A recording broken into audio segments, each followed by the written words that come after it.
ஏ ஜோதி, அதுக்கான கூதி எனக்கு படிச்சியா? என் அப்பா படித்தானா? எனக்குன்னு பிறந்தியா? அது எனக்கு தெரியும். எனக்குன்னு நீ பிறந்தவளான்னா, என் பொண்டாட்டின்னா, இந்த பௌர்ணமி உனக்கு டைம் கொடுக்குறேன். சரியா? என்கிட்ட பேசு.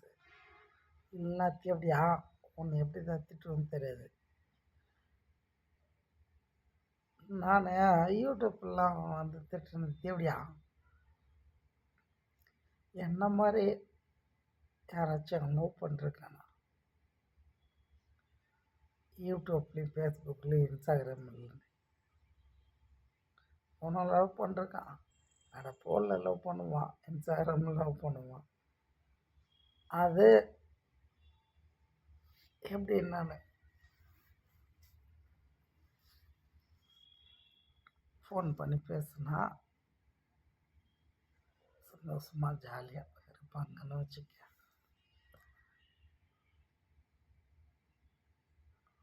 நான் என்ன சொல்கிறதுன்னு எனக்கு தெரியல.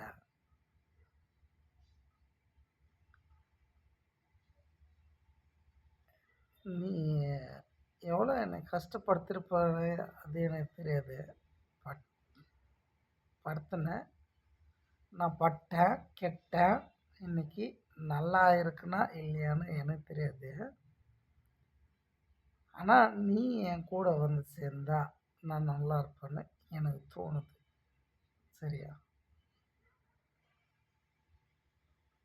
நீ என் கூட வர தேவையில்ல. நீ இருக்கிற இடத்துலயே இரு. நான் வரேன். உன்னோட அட்ரஸ், ஐ மீன் உன்னோட வீட்டு அட்ரஸ் அப்படின்ற மாதிரி சொல்லு, நான் வரேன். ஆனால் விஜய் இல்லை, அவன் அப்பங்காலில் கூட நான் போய் வைக்க மாட்டேன். சரித்திரம் படைப்பேன். நான் செத்துருவேன். செத்தாலும் சரி என் கெத்து போகாது. சரியா? உனக்கு சிஎம் ஆகணும், பிஎம் ஆகணும்னு நினச்சா அதுக்கு எப்படியே தெரிஞ்சுக்கிட்டேன், நானும் புரிஞ்சுக்கிட்டேன்.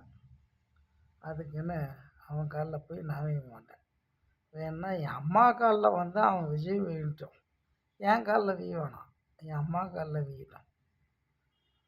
அவன் 300 கோடியா சம்பாரிச்சானா? அவன்